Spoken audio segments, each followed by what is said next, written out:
કીડીઓને કણિયું એટલે હાથીડા, કીડીને કણ દઈ દે, હાથીને મણ દઈ દે. આપણે ત્યાં આ કહેવત છે કે ભાઈ જેને ભૂખ લાગે એને પરમાત્મા આપી દે. એમાં છોડવું પડે, એમાં આપવું પડે. આપણા ઘરમાંથી કૂતરું રોટલો ઉપાડી જાય અને આપણું આખું ઘર ડેલી સુધી દોડ્યા જાય અને આપણા હાથમાં ન આવે અને પછી આપણે એમ કહીએ મારે દાડા આવે, ભલે ખાઈ જાય, ભલે ખાઈ જાય. એ રોટલો કોઈ દી દાડાને પૂગે નહીં, કારણ કે નાખ્યો નથી, એના જીવના જોખમે ઢળડી ગયો છે. એને ઉદારતા ન કહેવાય. મોઢામાં દાંત ન હોય ને 80 વર્ષના બાપા એમ કે દીકરા શેરડી ખાતા દેવડા થયા એટલે આપણે નથી ખાતા. પણ અમને ખબર તમે હું કામ નથી ખાતા. એ મોઢામાં એકેય દાંત નથી, મૂકી દહીં શેરડી નકર માદરિયા આખા ગાંઠું હોતા ખાઈ જતા. તમે તો છોકરા ગાંઠું તો હમણાં મને શૈલભાઈ એક બાપા એમ કીધું મને કે ભીખુદાનભાઈ સંસાર છે ને શેરડીના સાઠા જેવો છે. ગામડાના બાપાઓ અભણ માણસે શેરડીના સાઠા જેવો છે. અરે મેં કીધું ભાઈ શેરડીના સાઠા જેવો કેવી રીતે? મને કે માંડ મજા આવે તો ગાંઠ આવીને ઊભી દઈએ, એને ઉકેલો બીજી ગાંઠ આવે, એને ઉકેલો ત્રીજી ગાંઠ આવે, 2-3 ગાંઠું ઉકેલો પૂછડાનો ભાગ આવે. હાવ મોરું જીવન પૂરું. બોલો આ ભણ્યો નથી પણ એનો જવાબ જો કેટલો ચરિતાર્થ છે. આ માંગરોળ પાસે ઓલું વાવાઝોડું ઉપડ્યું ને હમણાં તો 2-3 વાવાઝોડા ઉપડ્યા. આપણે એમ થઈ કે લાઈન લાગી, હાવ ટ્રેનના ડબ્બામાં જેમ લાઈન લાગી હોય ને એમ બુલબુલ તો અહીં સુધી પૂગ્યું નહીં એટલું સારું કર્યું. હા નકે આ વાવાઝોડા અહીં તો અમને આ ધક્કો એને ખવડાવ્યો પાછો. હા નકો તો આ બધું વેલા વાદળા વરસી ગયા હોત. બરાબર ને. પણ ઘણા સમય પહેલા વાવાઝોડું ઉપડ્યું ને એ થી પછી અહીં માંગરોળમાં એક ગામડે મારો પ્રોગ્રામ હતો ઘણા વર્ષ પહેલા. અને એમાં એ ગામડામાં સ્ટેજ બંધાતો હતો. સરસ માઇક થઈ ગયો, હવે આવું રાખજો હો. એટલે એમાં એક ભાઈ મને કે ભીખુદાનભાઈ મારું ઘર છે, ચા પાણી પીવા હાલો. એટલે અમે એને ઘરે ચા પીવા ગયા. એટલે ત્યાં એક બાપા બેઠા હતા મોટી ઉંમરના ભાઈ. એટલે મેં કીધું બાપા રામ રામ. તો કે રામ રામ. પ્રોગ્રામ દેવા આવ્યા ને? મેં કીધું હા હા. પછી બેઠા પછી કંઈક વાતું તો કરવી ને. એટલે મેં કીધું બાપા વાવાઝોડે કેવી નુકસાની કરી? ત્યાં તો ઘૂર લઈ ગયા હો. એટલે મેં કીધું બાપા વાવાઝોડે કેવી નુકસાની કરી? તા દાંત બીના કાઢવા. બોલો કાંઈ બોલ્યા નહીં, ઘૂર લઈ ગયા હો. ગરીઓ ટક્કર લઈ જાય એમ ઘૂર લઈ ગયા. છોકરું હા ન લઈ જાય એમ હા લઈ ગયા હો. હરિયાણી બાબુ હા લઈ ગયા બાપા બેઠા ને. હા મને કે ચશ્મા દેખાતું નથી બાપુ. હા હા લઈ ગયા. ઘણા તમે જોજો ગામડામાં બહુ બીડીયું પીએ ને એની એવી ઉધર થાય, આપણે એમ થાય કે ઉધર બંધ થઈ ગઈ પણ ઊંચી ચડી ગઈ હોય. છોકરો હા લે એમ હા લઈ ગયો હોય. હેઠી આવે તે ખબર પડે કે આ ક્યાં બંધ થઈ હતી, આ તો ઊંચી ચડી હતી. એમ બાપા ટક્કર લઈ ગયા. મેં કીધું બાપા વાવાઝોડાએ કેવી નુકસાની કરી? એ તો કયો દાંત હું કાઢો? ત્યાં તો વધારે મીંડા દાંત કાઢવા. હા મેં કીધું દાંત તમે કેમ બાપા તમે કાઢ્યા? મેં વાવાઝોડાનું પૂછ્યું. મને કે ભીખુદાનભાઈ દરિયાના વાવાઝોડા છે ને એ નથી નડતા, એ તો વર્ષે 2 વર્ષે ઉપડે. પણ આ ઘરના વાવાઝોડા ઉપડે છે ને એ નુકસાન બહુ કરે છે. હા હું વહુના બાપ દીકરાના એ હુડુડાટી બોલતા આવે. અને આ દરિયાના વાવાઝોડા તો વર્ષે 2 વર્ષે 5 વર્ષે ઉપડે. પણ આવતો દીમાં 3 વાર ઉપડે છે. તમે કલ્પના કરો સાહેબ. કહેવાનો મારો વાર મૂળ વાત ઉપર એટલા માટે આવું છું કે ગમે ત્યાંથી ગોતી ગોતી હંસલાને આપે મોતી. આ ગીતની પાછળ મારે એક વાત કરવી છે એટલે આ ગીતનું મંડાણ કર્યું છે મેં. ગમે ત્યાંથી ગોતી ગોતી હંસલાને આપે મોતી.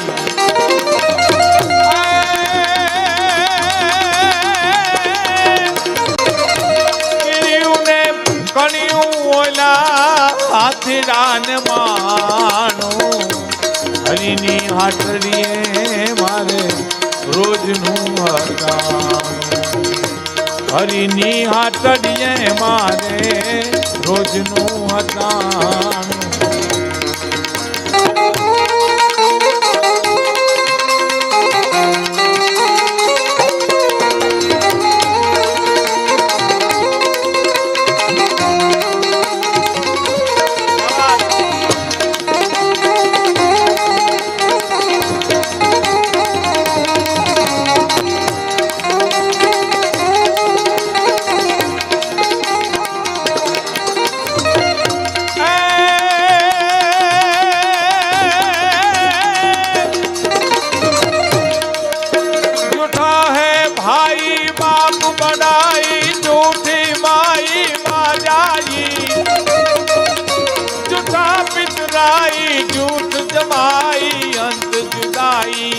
अफसाना सियाना फिर नहीं आना जुग में आखिर मर जाना भाई जुग में आखिर मर जाना भाई जुग में गमे ત્યાંથી ગોતી ગોતી હંસલાને આપે મોતી. અને છેલ્લી કડી સાંભળજો કે ધણી મેં તો ધાર્યો છે નામી વ્યાધિ દીધી સગડી વામી. એ જી ધણી મેં તો ધાર્યો નામી વ્યાધિ દીધી સગડી વામી. એવો ધણી ધારો સાહેબ, એવો સદગુરુ ધારો કે જેને ખોલે માથું મૂકો પછી સાહેબ ઈ જાણે અને એનું કામ જાણે સાહેબ. તમારે ત્યાં કોક આવીને એમ કે તમારા ફળિયામાં 100 ફૂટનો દાર કરો એટલે હોહર તમે 100 ફૂટ દારે પાણી થાય. તમારે 100 ફૂટનો દાર કરો એટલે પાણીથી આવીને નહીં રહે. પણ 100 ફૂટ તમે હોહરવા જાઓ તો પાણી થાય. 10 ફૂટના 10 ખાડા કરો તો પાણી ન થાય. સમજાય ગઈ? બહુ નાની એવી વાત છે. 100 ફૂટ તમે સીધે સીધા જાઓ તો પાણી થાય. પણ 10 ફૂટનો ખાડો અહીં કરીને મૂકી દો, 10 ફૂટનો અહીં ખાડો કરીને મૂકી દો, 20 ખાડો મૂકો 30, એમાં પાણી ન થાય. એમાં ઘડીક આ ગુરુ, ઘડીક આ ગુરુ, ઘડીક આ ચેલા, એમાં ચેલાનું ન વળે ગુરુનું ન વળે કાંઈ સાહેબ. એ તો સદગુરુ તો એવો નામી ધારવો કે જેને ખોલે માથું મૂકી દેવાનું સાહેબ. કે સંતોના દર્શન કરવા છે મારે, સાધુના દર્શન. સંત હો, આહા, સંત કોને કહેવાય? શાંતિ પમાડે એને સંત કહીએ. જેના દાસના દાસ થઈને રહીએ આ દુનિયામાં શાંતિ પમાડે એને સંત કહીએ. નારાયણ સ્વામીએ ગાયું છે. અને એથી આગળ કવિ શું કે સંતોનો સ્વભાવ છે એવો જનેતાની ગોદના જેવો. સંતોનો સ્વભાવ તો માની ગોદ જેવો છે સાહેબ. સંતોનો સ્વભાવ છે એવો જનેતાની ગોદના જેવો. સંતોનો સ્વભાવ જનેતાની ગોદના જેવો છે. તો કે નહીં, એનાથી આગળ છે શું? એક ડગલું મેં આગળ ભાલ્યા જનની થી જગસન. એ જી એક ડગલું મેં તો આગળ ભાલ્યા જનની થી જગસન. કેવી રીતે? કે માત સુરાવે એને સંત જગાડે, માત સુરાવે એને સંત જગાડે, અને ભેળવી દે ભગવંત. સંતોનો સ્વભાવ છે એવો અરે રે જનેતાની ગોદના જેવો. સંતનો સ્વભાવ છે એવો, સાધુનો સ્વભાવ છે. સંતોના દર્શન કરવા છે મારે. મહારાણી કીધું એટલે અંગત જે બેનપણી હતી એની ખાસ એને કીધું કે નહીં, સંતના દર્શન નહીં થાય. મહારાણી કે કેમ, શું કામ ન થાય? ગંગાની કિનારે સંતના દર્શન નો થાય કે નહીં થાય? પણ કારણ શું? કે તમે સ્નાન કરવા આવવાના છો એટલે મહારાજે હુકમ કર્યો છે કે બધા આશ્રમો ખાલી કરીને જંગલ વયા જાય, જંગલમાં જતા રહીએ, કોઈ ગંગા કિનારે ઉતરે નહીં. તમે મહારાણી છો એની મર્યાદામાં આ આશ્રમો ખાલી કરાવ્યા છે. અને મહારાણીને લાગી આવ્યું, ઓહો હો, આ મહારાણીપણું, આ મોટપણું કે મારું આવવાનું થાય ને સંતોને આશ્રમો ખાલી કરવા પડે. આ મોટપણું જોઈએ હું કામે? આ મહારાણીપણું જોઈએ હું કામે? ગંગામાં ડૂબકી ખાય અને મૃત્યુ વખતે મહારાણી એટલું બોલ્યા કે મને એવા કુળમાં જન્મ દે કે મારી મોટપ કોઈને નડે નહીં. અને પ્રાણ કાઢી નાખ્યા. ઈ સબરીનો અવતાર થયો સાહેબ. ઈ મહારાણી સબરી થઈને ભીલને ત્યાં જન્મી સાહેબ. અને 7 જ વર્ષની હતી. એ વખતે લગ્ન થઈ જતા અને ઘેટા બકરા બધા પશુઓ હતા.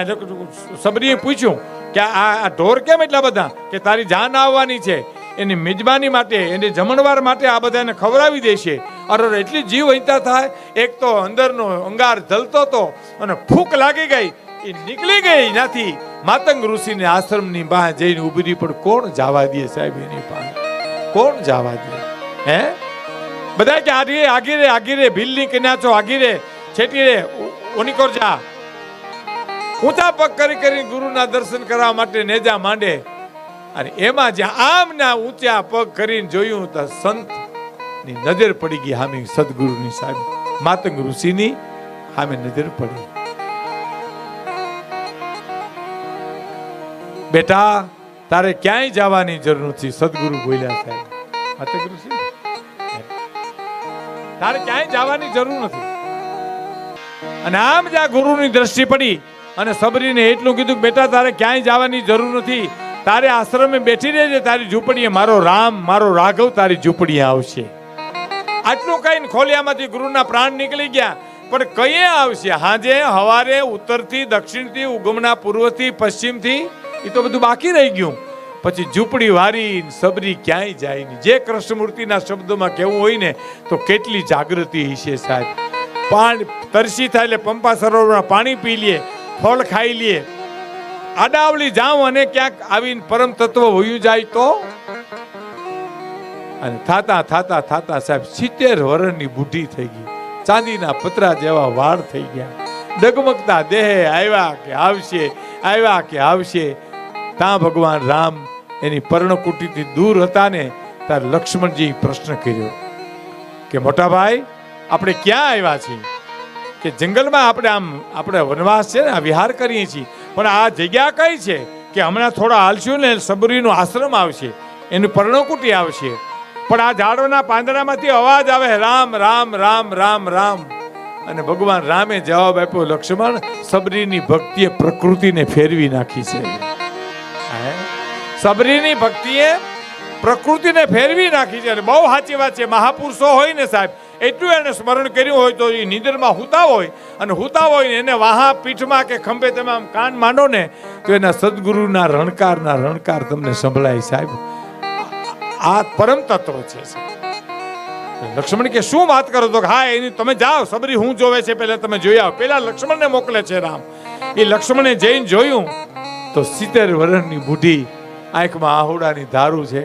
આહા, આવ્યા કે આવશે, આવ્યા. રુદન કરે છે. કેવું રુદન કરે છે? કે ઠાકર અમને મેલમાં ઠેલી, તું છો એકલ નો બેલી, અમે તારું અંગ કહેવાય, જીવન હવે કોને ગાશ રે જાય. ઠાકર અમને મેલમાં ઠેલી, અમે તું છો એકલ નો બેલી, અમે તારું અંગ કહેવાય, જીવન હવે કોને ગાશ રે જાય. આજ દીના આડતિયા તારાન શેઠ, તું છો સાવકા. તારા શેઠ, તારા સિવાય કોઈ દુકાનનું પગથિયું સબરી કે અમે ચડ્યા નથી. એ જી આજ દીના રે આડતિયા તારા, અને શેઠ તું છો સાવકા. તારું લેણું હશે ત્યાં લગી બીજો, અમને ધીર છે નહીં તલવાર. ઠાકર અમને મેલમાં ઠેલી, તું છો એકલ નો બેલી, અમે તારું અંગ કહેવાય, જીવન હવે કોને આશરે જાય. લક્ષ્મણે હરી કાઢી અને પ્રભુને કીધું, પ્રભુ જટ કરો ને કે સબરીના ખોલિયામાંથી પ્રાણ જતા રહેશે. અને ભગવાન રામ પ્રગટ થયા. સબરી નાચવા માંડી, મારો બાપ આવ્યો, મારો રાઘવ આવ્યો, મારો રામ આવ્યો. સબરીને રામ આવ્યો એનો આનંદ તો હતો, પણ મારા સદગુરુના શબ્દો સાચા પડ્યા કે તારી ઝૂંપડીએ મારો રાઘવ આવશે, તારી ઝૂંપડીએ મારો રામ આવશે. એટલે કવિને કેવું પડ્યું છે કે ધણી મેં તો ધાર્યો નામી, વ્યાધિ દીધી સગડી વા.